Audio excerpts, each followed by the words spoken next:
নমস্কার, আমি সুমিতা কর্মকার। আজ আমি তোমাদের সামনে ইংরাজি ভাষার কিছু বেসিক জিনিস তুলে ধরতে চাই। তো পৃথিবীর প্রত্যেকটি মানুষ আমরা বিভিন্ন ভাষায় কথা বলে থাকি, বিভিন্ন দেশের বিভিন্ন রকমের ভাষা। যেমন আমি বাংলাভাষী, বাংলা ভাষায় কথা বলি। কিন্তু অতঃপর বাংলাভাষী হওয়া সত্ত্বেও পৃথিবীর একটি গুরুত্বপূর্ণ মাধ্যম হয়ে দাঁড়িয়েছে ইংরাজি ভাষা। সেই ইংরেজি ভাষাকে সঠিকভাবে বলার জন্য বা লেখার জন্য আমাদের কি করা উচিত? ব্যাকরণ বা ইংলিশ গ্রামার নিয়ম অনুযায়ী অনুসরণ করা উচিত।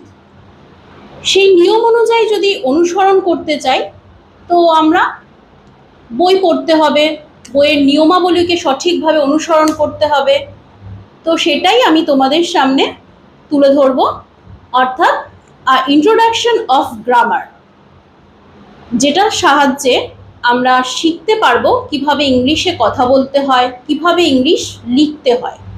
মনের ভাব প্রকাশ করার জন্য আমরা যে ভাষা ব্যবহার করি বা মনের ভাব প্রকাশ করার জন্য আমরা যে কথাগুলি বলি তাকেই আমরা এক কথায় ভাষা বা ইংলিশের ল্যাঙ্গুয়েজ বলি। এই ল্যাঙ্গুয়েজের দুটি রূপ, মানে দুভাগে আমরা ল্যাঙ্গুয়েজকে ভাগ করতে পারি যে কোনো ভাষার ক্ষেত্রেই। আমি যেহেতু ইংলিশের কথাই বলছি তো আমি ইংলিশেই বলি। তো ল্যাঙ্গুয়েজ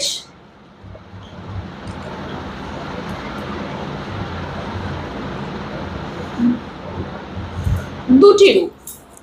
এক, যেটা কথ্য ভাষা আমরা মুখে বলি, সেটাকে আমরা ইংলিশে বলি কথ্য ভাষাকে স্পোকেন ল্যাঙ্গুয়েজ। আর যেটা লেখ্য ভাষা আমরা লেখার ক্ষেত্রে ব্যবহার করি সেটা হচ্ছে রিটেন ল্যাঙ্গুয়েজ।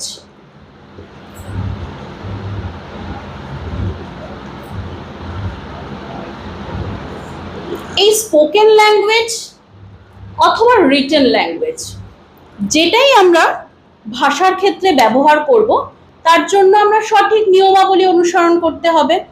তো সেক্ষেত্রে আমাকে জানতে হবে যে ভাষাটার কিভাবে আমরা ব্যবহার করব। তো সেটাই আজকে আমি শিখব হচ্ছে যে বলার সময় আমরা বিভিন্ন রকমের কথ্য ভাষা তো ব্যবহার করেই থাকি, কিন্তু লেখার সময় আমরা কিছু সাংকেতিক চিহ্ন ব্যবহার করি যে কোনো ভাষার ক্ষেত্রেই। ইংরেজি ভাষার ক্ষেত্রে আমরা যেমন এ বি সি ডি এগুলো দিয়ে শব্দ তৈরি করে ব্যবহার করি। তো এই যে এক একটা ইন্ডিভিজুয়াল এ বি সি ডি এগুলোকে আমরা বলবো লেটার, LETTER, লেটার বা বর্ণ। এবার এই লেটার বা বর্ণের দুটি রূপ আমরা সেটা সবাই জানি। ওয়ান ইজ স্মল লেটার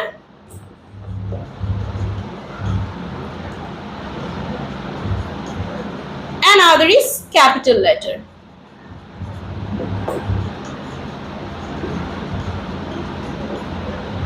আমরা এর কোথায় আমরা স্মল লেটার দেব, কোথায় আমরা ক্যাপিটাল লেটার দেব, আমরা সেটা পরে আলোচনা করব। আমরা এখন লেটার সম্পর্কে জানছি যে লেটারটা কি। লেটারটা কি তাহলে?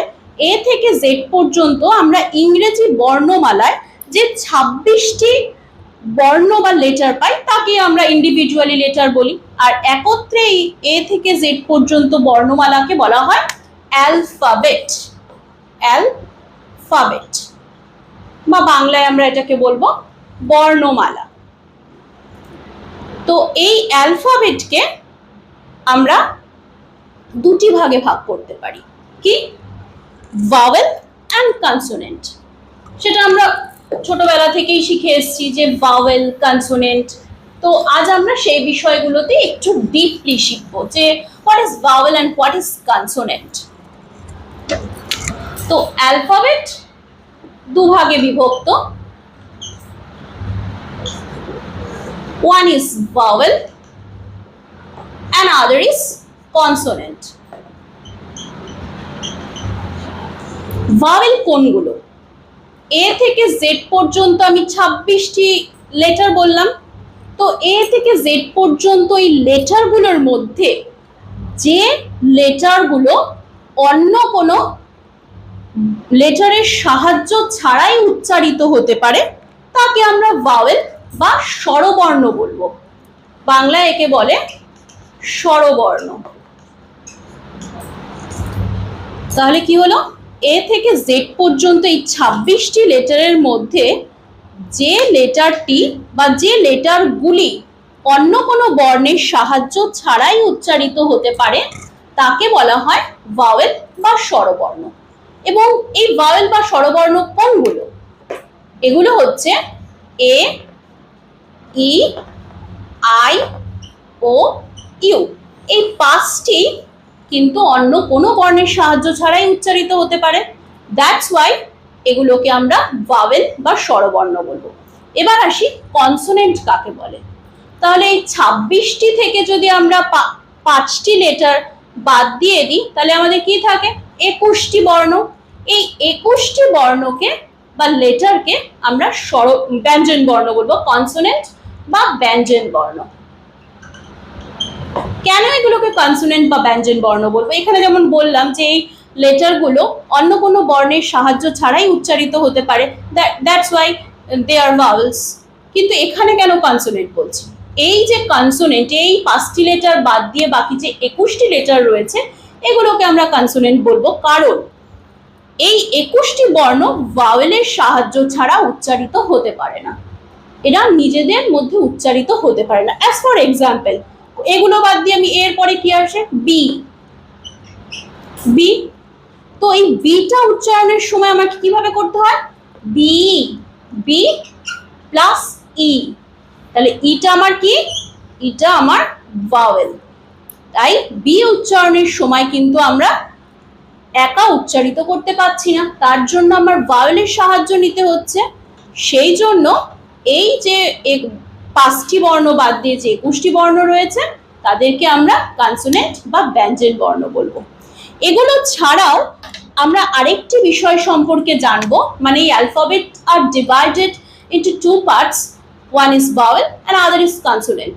অ্যাপার্ট ফ্রম দ্যাট, এগুলো ছাড়াও আমি একটা জিনিস তোমাদের সাথে বলতে চাই, যেটা হলো সেমি ভাওয়েলস, যেটা সম্পর্কে আমরা অনেকেই হয়তো জানি না, আবার অনেকেই জানি, বাট স্টিল আমি তাও বলছি যে সেমি ভাওয়েল বলতে কাকে বোঝায়। সেমি ভাওয়েল হচ্ছে এই 21টি বর্ণের মধ্যে আমরা ডাব্লিউ এবং ওয়াই এই দুটি বর্ণ দেখতে পাই বা লেটার দেখতে পাই, এই দুটি লেটারকে আমরা সেমি ভাওয়েল বলবো। এবার প্রশ্ন হচ্ছে কেন আমরা এগুলোকে সেমি ভাওয়েল বলবো? এক্ষুনি আগে তো আমি বললাম কনসোনেন্ট, কিন্তু এই কনসোনেন্টের মধ্যে normally they are divided into 2 parts, vowel and consonant, but still if you learn very deeply, then I can say this, that these words are called semi vowels. কেন এগুলোকে সেমি ভাওয়েলস বলা হয়? কারণ W এবং Y যদি শব্দের প্রথমে বসে, অ্যাজ ফর এক্সাম্পল ওয়ার্ড, ডাব্লিউটা এখানে কি শব্দের প্রথমে বসেছে, তাই জন্য এর উচ্চারণটা কিন্তু কনসোনেন্টের মতন হচ্ছে, ওয়া।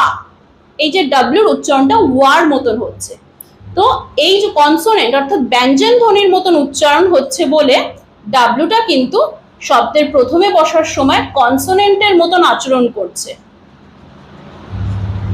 এই ডাব্লিউটাই যখন আমি শব্দের মাঝখানে বা শেষে বসাবো, অ্যাজ ফর এক্সাম্পল কাউ, এখানে কিন্তু আমি শেষে বসিয়েছি, কাউ, শেষ উচ্চারণটা ইউ হচ্ছে। ইউ মানে কি? আমার ভাওয়েল। তাহলে এইখানে শব্দের শেষে অথবা মাঝখানে যখন আমি ডাব্লিউটাকে ব্যবহার করছি তখন সেটা ভাওয়েলের মতন উচ্চারণ হচ্ছে। তাহলে কি বলা হলো? ডাব্লিউ বা ওয়াই শব্দের প্রথমে বসলে কনসোনেন্টের মতন উচ্চারণ হয়, সেই ডাব্লিউ এবং ওয়াই শব্দের মাঝখানে বা শেষে বসলে ভাওয়েলের মতন উচ্চারণ হয়। যখন আমরা প্রোনাউন্সিয়েশন করে বলবো জিনিসটা, আমরা খুব ভালো করে দেখতে পাবো যে শেষে কাউ ইউ আসছে, তো সেই কারণে এটা কিন্তু ভাওয়েলের মতন উচ্চারণ হচ্ছে। ডাব্লিউ এবং ওয়াই এর এই দুটি চরিত্রের জন্যই আমি কিন্তু এদেরকে সেমি ভাওয়েলস বলবো। তাহলে বোঝা গেল যে অ্যালফাবেট দুভাগে বিভক্ত, vowel, consonant and other is semi vowel. তো এই ব্যাপারটা আমাদের কাছে ক্লিয়ার। তো শুধু অ্যালফাবেট দিয়ে তো আমরা মনের ভাব প্রকাশ করতে পারি না, যেমন A B C D F G H, এরকম করে আমরা মনের ভাব প্রকাশ করতে পারি না। তার জন্য আমার কি দরকার? শব্দ তৈরি করা বা ওয়ার্ড তৈরি করা। এই শব্দ বা ওয়ার্ড তৈরি করতে গেলে সেটাও কিন্তু একটা ব্যাপার, যে কিভাবে আমরা শব্দ বা ওয়ার্ড তৈরি করব। এই যে অ্যালফাবেট গুলো আমরা যা ইচ্ছা তাই ভাবে বসিয়ে দিলেই তো আমাদের শব্দ তৈরি হয়ে যাবে না। যদি আমরা এরকম ভাবে বসাই, যেমন ও বি ওয়াই, কোনো মানে হচ্ছে না, তাই জন্য এটা শব্দ নয়। এটাকেই, এই জাম্বলিং ওয়ার্ডটাকে যখন আমি রিঅ্যারেঞ্জ করে লিখব, যেমন বি ও ওয়াই, বয়, বয় মানে কি? বালক। সেই রকম আমরা যে কোনো একটা ওয়ার্ড ধরি আমরা হচ্ছে আই জি আর এল, কোনো মান উচ্চারণই হচ্ছে না, তার জন্য এটাও কিন্তু শব্দ নয়। এটাকেই যদি, এই জাম্বল ওয়ার্ডটাকে যদি আমি অ্যারেঞ্জ করে লিখি, যেমন গার্ল, গার্ল মানে কি? বালিকা। তো এটার মানে হচ্ছে, তাহলে কি হলো, কি দাঁড়ালো? কতগুলি লেটার পাশাপাশি বসে যদি কোনো অর্থ প্রকাশ করে তবে তাকে আমরা ওয়ার্ড বা শব্দ বলবো। আবার বলি, কতগুলি লেটার পাশাপাশি বসে যদি কোনো অর্থ প্রকাশ করে তবেই আমরা তাকে শব্দ বলতে পারি, তার আগে নয়। কতগুলো ওয়ার্ড বসিয়ে দিলাম তাহলেই কিন্তু শব্দ হবে না, তো সেটা আমরা নির্দিষ্ট ক্রম অনুযায়ী বসাবো। এবার আমরা আসছি হলো যে শুধু শব্দ, এরপরে আমি আরো শিখিয়ে দেবো, যে বা আমি স্টেপ স্টেপ আসি, আগে সেন্টেন্সটা বলে নিই। শব্দ শুধু হলো না, শব্দ উচ্চারণের জন্য আমাদের নির্দিষ্ট কিছু নিয়মাবলী অনুসরণ করা উচিত। যেমন শব্দকে আমরা ডিভাইড করি, যতটা শব্দ আমরা একসাথে উচ্চারণ করতে পারি তাকে সিলেবেল বলি, তো ওটা আমরা পরে শিখবো। এখন আমরা যেটা জানবো সেটা হচ্ছে সেন্টেন্স। শুধু শব্দ দিয়ে তো আমরা আমাদের মনের ভাব প্রকাশ করতে পারি না। হ্যাঁ, কিছু কিছু শব্দ আমাদের যদিও মনের ভাব প্রকাশ করে, হ্যাঁ, না, এটসেট্রা, বা yes, no, like this, but still কোনো মনের ভাব সঠিকভাবে প্রকাশ করার জন্য আমার কিন্তু শব্দের সমষ্টি দরকার। শব্দের সমষ্টি মানে এক কথায় বাক্য। এবার শুধু শব্দের সমষ্টি হলেই হলো না, তাহলে কি দাঁড়াবে? কতগুলি শব্দ পাশাপাশি বসিয়ে যখন মনের সম্পূর্ণ ভাব প্রকাশ করে বা কোনো অর্থবহুল বাক্য তৈরি করে তখনই তাকে আমরা সেন্টেন্স বা বাক্য বলবো। তাহলে কি হলো, যে কতগুলি, যেমন আমি একটা অ্যাজ ফর এক্সাম্পল দিই, যেমন রাইস আই ইট, খাই আমি ভাত, তো এরকম তো কোনো সেন্টেন্স হতে পারে না, আমরা তো এরকম অবঝরা ভাবে কথা বলি না।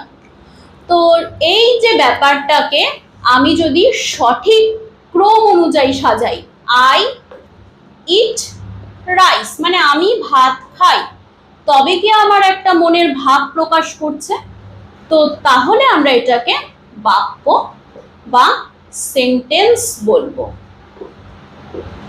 কতগুলি শব্দ পাশাপাশি বসিয়ে মনের সম্পূর্ণ ভাব প্রকাশ করলে বা কোনো অর্থ বোঝালে তবে তাকে আমরা সেন্টেন্স বা বাক্য বলতে পারি। এই সেন্টেন্স বা বাক্যকেও আমরা কিন্তু দুভাগে ভাগ করতে পারি। যেমন একটা সেন্টেন্স তৈরি করার জন্য আমার মিনিমাম কি দরকার? সেন্টেন্স তৈরি করার জন্য আমার মিনিমাম দরকার হচ্ছে, একটা সেন্টেন্সে মিনিমাম দরকার হচ্ছে একটা nominative. What is nominative? Nominative মানে হচ্ছে কর্তা। কর্তা কি? আমি কথা বলছি, আমি কর্তা। যেমন আমি ভাত খাই, এখানে আমিটা কর্তা। আমি স্কুলে যাচ্ছি, এখানে আমিটা কর্তা। রমা স্কুলে যাচ্ছে, এখানে রমাটা কর্তা। মানে বাক্যে যার সম্পর্কে কিছু বলা হয় সেই হলো কর্তা। এবার কর্তা সব নমিনেটিভ বলতে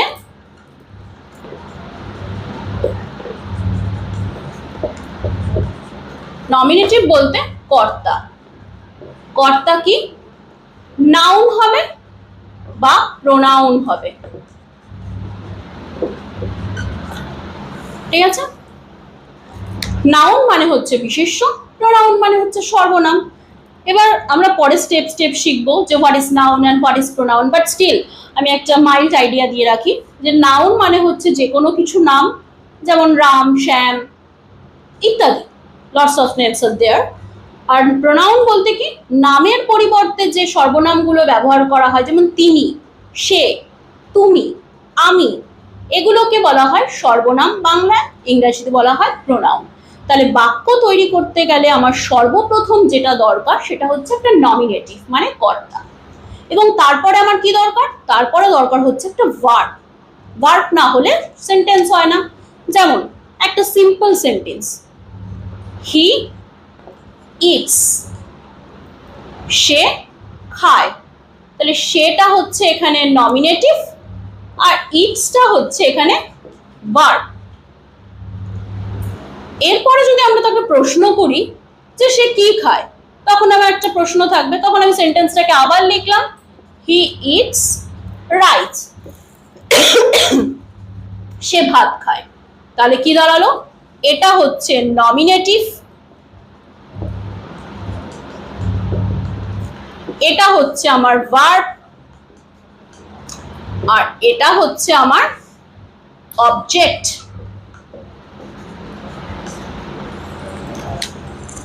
তাহলে একটা সেন্টেন্স তৈরি করতে গেলে আমার তিন ধরনের জিনিস দরকার, one is nominative, second is verb and third is object. তাহলে আমরা একটা সিম্পল সেন্টেন্স তৈরি করতে পারবো।